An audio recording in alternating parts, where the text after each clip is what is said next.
Assalamualaikum warahmatullahi wabarakatuh. Shalom, Om Swastiastu, Namo Buddhaya, salam kebajikan. Saya Rida Nur Arafah dari Kota Balikpapan, Kalimantan Timur. Hari ini akan menyampaikan sedikit mengenai public speaking. Nah, sebenarnya public speaking itu apa sih? Public speaking itu sangat banyak definisi dan juga orang-orang yang menjabarkannya. Mulai dari seni merubah mindset, seni menata pembicaraan, hingga berbagai hal yang bisa dijelaskan melalui public speaking. Karena memang public speaking ini adalah hal umum yang bisa diluaskan, tidak terbatas pada suatu hal tertentu. Nah, saya sendiri punya definisi tentang public speaking, yaitu public speaking adalah seni perlawanan. Perlawanan apa? Apa yang dilawan? Yang dilawan adalah diri kita sendiri. Loh, kenapa seperti itu? Apa salah kita kalau kita yang dilawan? Ya karena kesalahan dari kita yang paling sering dalam public speaking adalah ketakutan dalam diri kita sendiri. Public speaking itu ibarat matematika bagi pelajar yang sering menjadi momok dan monster menakutkan yang selalu dihindari. Oleh karena itulah kita harus memulai dari diri kita sendiri, memiliki niat yang bulat, tekad yang kuat, bagaimana kita bisa mengatur ketakutan kita sendiri. Melawan dalam arti di sini bukan artinya menghilangkan, tetapi lebih ke arah pengaturan, bagaimana supaya tidak terlalu mencolok dan kelihatan. Nah, karena jika kita ingin menghilangkan suatu ketakutan, itu tidak bisa. Menghilangkan ketakutan adalah suatu kemustahilan, karena itu adalah anugerah terindah dari Tuhan. Nah, di dalam public speaking ada 3 hal yang harus kita lalui menurut saya. Yaitu ada yang pertama adalah melawan, yang kedua memikirkan, yang ketiga mengutarakan. Kita mulai seperti tadi dari melawan. Dari melawan kita harus mengenali diri kita sendiri. Apa yang kita sukai, apa yang tidak kita sukai, apa yang membuat kita nyaman dan apa yang tidak membuat kita nyaman. Setelah itu kita bisa mengatur bagaimana cara terbaik kita dalam menyampaikan.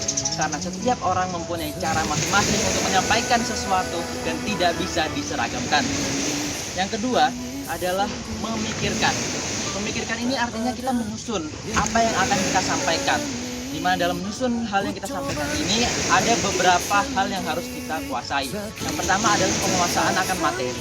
Di penguasaan akan materi kita harus benar-benar tahu dan menguasai apa saja materi yang kita sampaikan dan apa pertanyaan yang mungkin timbul dari pertanyaan tersebut yang harus kita siapkan jawabannya untuk meyakinkan orang-orang. Yang kedua adalah pengenalan tempat.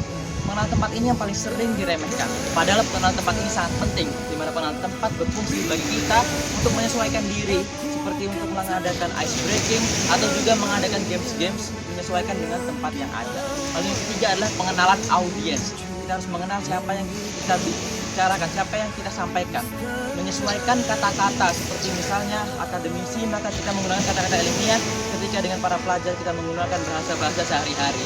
Dengan seperti itu, apa yang kita sampaikan akan lebih mudah diterima oleh orang-orang yang menjadi audiens kita.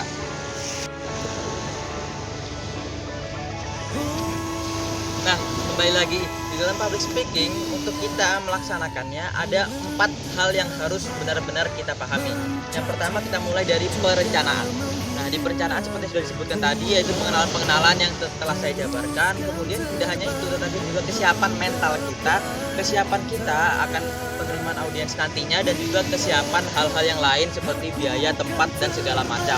Selain itu, dengan kita datang terlebih dahulu dari audiens atau kita mengajak audiens berbicara di luar dari sesi kita, itu akan lebih menambah kepercayaan diri kita. Lalu yang kedua adalah penyampaian.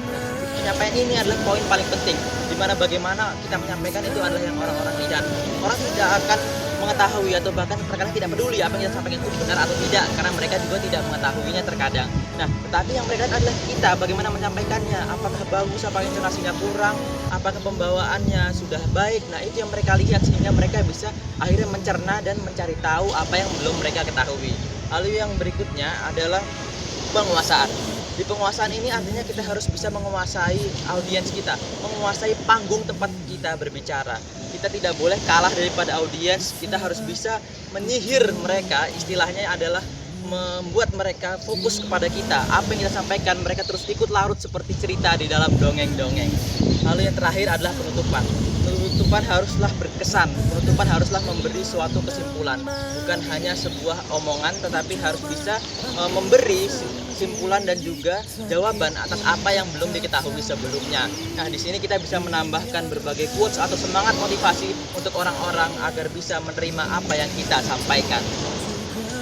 Nah, kita harus benar-benar berani berbicara mulai dari sekarang sebelum kita yang dibicarakan. Terima kasih, sekian dari saya, mohon maaf kalau ada salah kata. Sekian, wassalamualaikum warahmatullahi wabarakatuh. Shalom, Om Santi Santi Santi Om.